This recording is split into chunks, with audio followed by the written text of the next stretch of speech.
waxoo ak mairie dina demee neneen parce que nag ñun ñi fa dëkk xam nga dëkk ci gox di liggéey ci gox soo gisee ñi fay def leneen lu dul noonu di nga am noo taxawee mais tey ñun dafa am loo xamante ni suñ ko gisee saisir autorités yi pour ñu wax ci te réagiruñu pendant 2 ans mais luñ mën foo taxaw communiquer sur ça xoolaat leen peut-être seen vidéo yi seen archive yi pendant 3 ans ñu ngi ciy wax communiquer nañ ci dem nañ ci point yi bàyyi parce que dafa am loo xamante ni ñun dañ ne comme amuñu moyen pour defari voie d'assainissement nañu def lu ñuy wax toog réfléchir ci lan la ñu jàppee ni suñu gox noonu lañ ko war a mën a defee ci waram assainissement loolu la ñu woowee plan de contingence. D'accord. plan de contingence boobu commune de Grand Yoff pendant 1 an et demi daf ci tëju ànd ak ceeg ay boromi xam-xam réfléchir ci jël ko jébbal ko autorités yi mais ba léegi ci suuf table bi lañ ko teg lan moo nekk dernière décision yi ngeen jël pour ñi nga xam ne ñoo nekk zone de captage parce que ñu bari ba léegi ndox maa ngi seen kër waaw fekkee ñu bari wax dëgg yàlla disposition yi nga xam ne moom la jël parce que nag xam nga ñun jàpp nañ ne population bi comme ñun ñoo ko bokk ñun ak ñoom la ñooy dundandoo ñun duñ leen seetaan mukk ñi nekk ci ndox ñu toog banque suñuy loxo avant muy taw mettre nañ en place benn dispositif parce que nag jàpp naa ne ndox mu bari bii xaw ma kan la bett mais bettul ñun ñi nga xam ne ba mu tawee ba pare qu'est-ce que vous avez fait ba mu tawee ba pare dañu jël dispositif avant muy taw dañu jël ay moto pompe placé ko ci zone yi nga xamante ne comme ni ñun dañu am plan de contingence bu génnee point bàyyi ñi xam ne point yii mooy taax ñi jël fa teg fa ay moto pompe ba nii may wax ak yow soo defee le tour di nga gis moto pompe yaa ngi fa tege pour que su tawee ba sebet ñi mën a xool fan la ñuy drainer ndox moomu dugal ko soit ci bassin bi wala ut fu ñu ko yóbbu mais bii pas dafa toog exceptionnellement ba amoo foo drainer ndox mi bassin bi fees na te bassin bi lañ prévoir pour mu mais nee naa la bassin bi suñ koy curer à temps bañ fa indi ndox eau usée du fees parce que mënuñ koo feesal mais su fekkee ne ndoxu Bourguiba mi ngi fay ñëw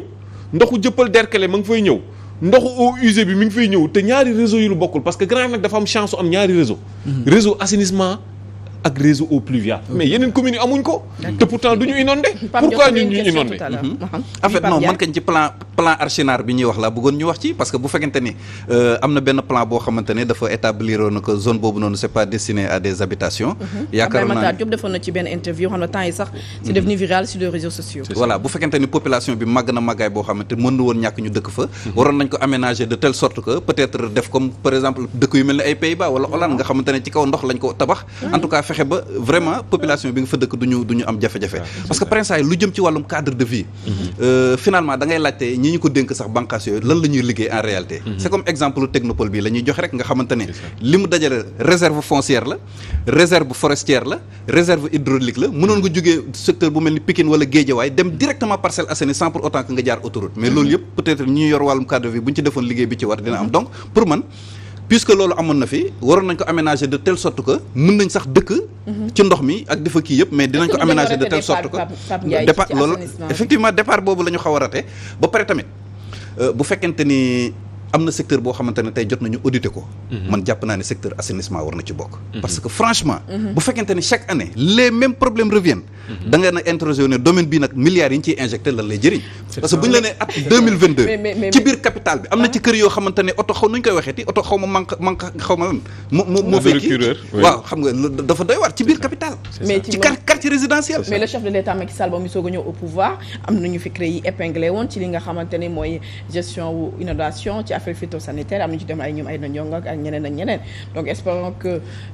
après cela non moo xam nga dossier ay na ñong bon affaire plan jaxaay boobu li ci amoon xam nga bu fekkente ne yow da nga topp ki gagné marché bi bàyyi ki joxe marché bi tam xam nga loolu day nuru leneen quoi am na ay rapport yoo xamante ne wane na ay réception ak yéen mel bon beneen mbir la boo xamante ne buñ ci naree dugg moom yaakaar naa ne dañuy xaw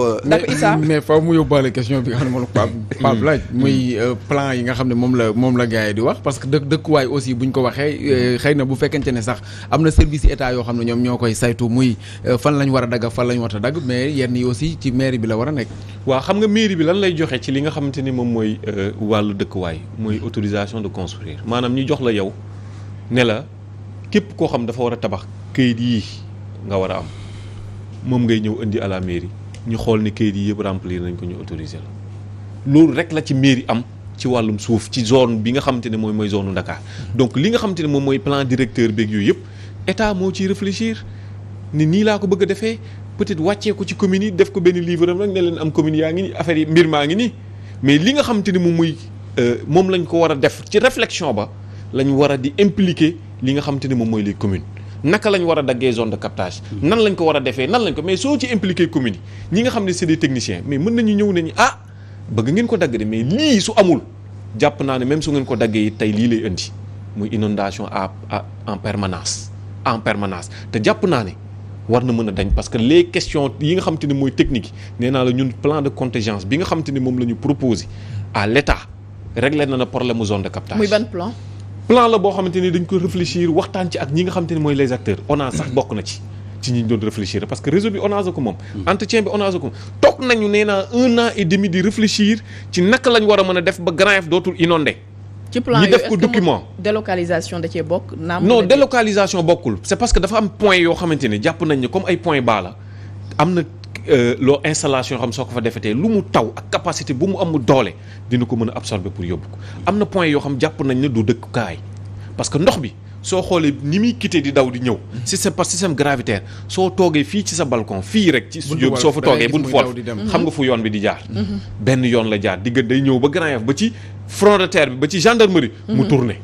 moitié bi dugg foofu moitié bi continuer yaraax mooy système bi nga xam ne mooy système gravitaire bi moom la yóbbu léegi nag am na noo koy intercepté pourtant am na programme boo xam te ni lancé nañ ko ñoom mooy renouvellement collecteur Hann Fall bi mais une partie moo laal Grand Yoff mais su fekkee ne dindi nañ une partie boobu c'est bien mais nag daf ci am zone yoo xamante ne mu mel ni pharmacie Padois foofu am na nu ñu koy connecté BRT bi nee nañ dina régler 25% assainissement wu Grand Yoff mais on l'espère bien mais nii mooy wax ak yow nii en temps BRT bi réglé wu dafa nekk ci chantier d'accord moo tax ma ne la nii ma gis nii mais lu nekk ci chantier te nga xam ne dina taw mais weer nga mën a mettre dispositif yoo xamante ne su tawee parce que Scat Urbam ñoom HLM Grand Yoff dañu kawe su tawee ndox mi day wàcc Arafat moo tax Arafat la ndox bi di tuuru Arafat sax léegi tane na mais li nga xam mooy bassin wu li ñuy waxee Jidda xaar yàlla ak une partie un peu de Grand Yoff traditionnel mais loolu foofu recevoir ndox bi su tawee il faut une heure de temps après mu soog a dem parce que il faut que ñu taal moto pompe yi. mais est-ce que mën nga ñu defal délimitation géographique. périmètre communal waaw xam nga périmètre communal Grand Yoff xam nga Grand Yoff mi ngi commencé gis nga à partir du rond-point Liberté 6 ñëw ba EMG lépp lu la féete gauche Grand Yoff la bokk muy route du front de terre bi. en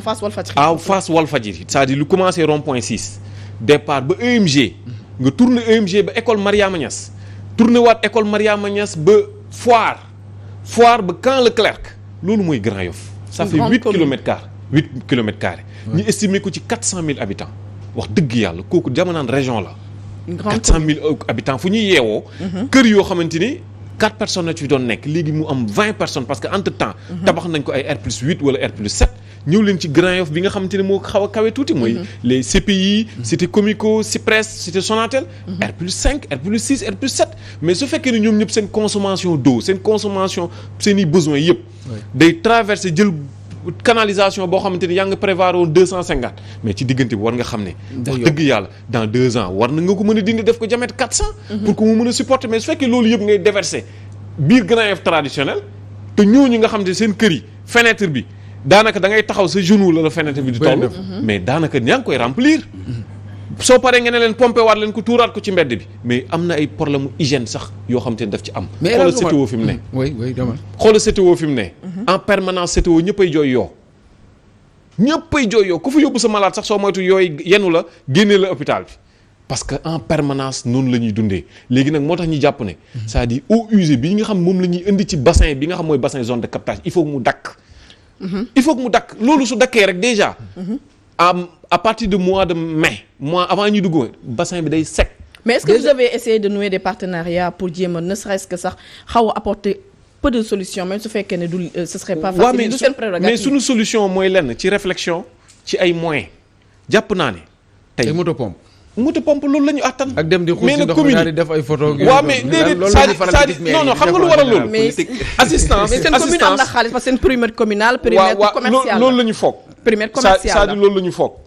xam nga nit ñi ci bët dañuy jàpp ne périmètre commercial la mais dama ne kopp li koy recouvrer. du ñun ñoo koy recouvrer état daf ci teg ay nit. pour ñuy recouvrer ay moyens yi nga xam moom la commune yi am ba pare état di ko téye xaalisu mairie fanaanul mairie. trésor public lay fanaan te ña fa nekk di ko yore di ko gérer ay agent wu état lañ donc loolu il faut que nit ñi di ko comprendre ne mairie du xaalis bu nekk ci kees nga xam dañuy toog gis ne lii mooy problème ñu dem régler ko c'est parce que dafa am procédure bu ci jaar. mairie bu ci jaarul procédure bi tey. ak commune bi nga bokk muy opposition rëq nañ sa ndigg. kon da nga wax ne seen partisan non je veux dire je m'explique maanaam da nga wax ne seen appartenance politique dafay jouer bu baax ci décision yi nga xam ne les autorités étatiques dañ koy jël. bokk na ci surtout inondation yi est-ce que da ciy feeñ. xam nga lu waral mu bokk ci da ciy feeñ. parce que tey dispositif yi nga xam moom la ñuy teg ci zone yi nga xam dafa inondé soo amul tuuti yenn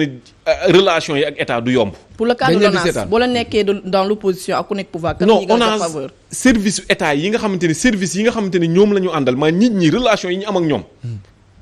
mooy tax ñi def lépp lu ñu mën pour dimbali ñu. mais est-ce que dañ leen di seetaan tey maire yi nga xam ne dañoo fare ci opposition est-ce que dañ leen di seetaan ak population beeg inondation ak seen détresse yi nga xam ne non jàpp naa ne seetaan amu ci. ñoom dañuy def la ñu mën fa seen doole yem maanaam fa la seen i moyens yem.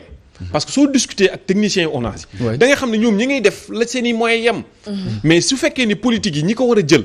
jëluñu politique yu baax orientation yu baax yi tax ñoom ñu mën ko adopter. mais day nekk jafe-jafe. mais dernière question bi ma la bëgg laaj ci côté boobu noonu. El Hadj Omar mooy li ñuy faral di gis en général campagne électorale parce que gars yi dañuy dugg sax ba dugg ci loo xam ne du seen prérogative ñu taxaw promettre ko population bi que ni lii dinañ ko gérer je ne parle pas de Grand Yoff mais de manière globale même dañ ko ciy dégg du côté du pouvoir comme de l'opposition ku nekk di wax ci ay su ma toogee inondation yi nangam ñi naan assainissement alors que du seen compétence est-ce que loolu nekkul ci li nga xam ne mooy tax ba yenn population yi buñ toogee aussi di jaawale que ni lii du mairie moo ko war a def mais état moo ko war a def bokk na ci parce que malheureusement nag daf ci am ñoo xamante ni dañuy taxaw su mairie laaj mairie jotee ñu yëkkati seen dënn fëgg ni jàpp nañ ne mën nañoo yor mairie te fekk mënuñu yor sax village li waral loolu c'est parce que dama jàpp ne mairie du caaxaan démembrement wu état la du ku nekk ko war a mën a téye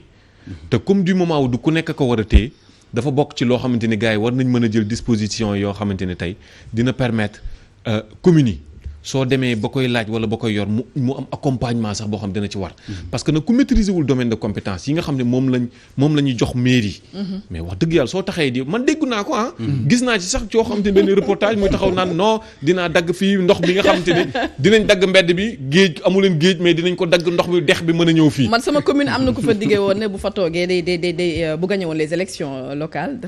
dafay tabax stade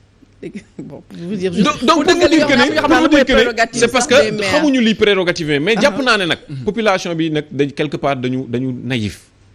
parce que pour man c'est-à-dire nit su ñëwee di la seet si ne la damaa soxla mairie war ngaa mën a gëstu kii la mi lay laaj lan la ci mën ak lu mu ci mënul. d'accord alors Issa dafa mel ni suñu deuxième point ci waxtaan bi mën nañ cee soobu muy mbirum fermeture hôpital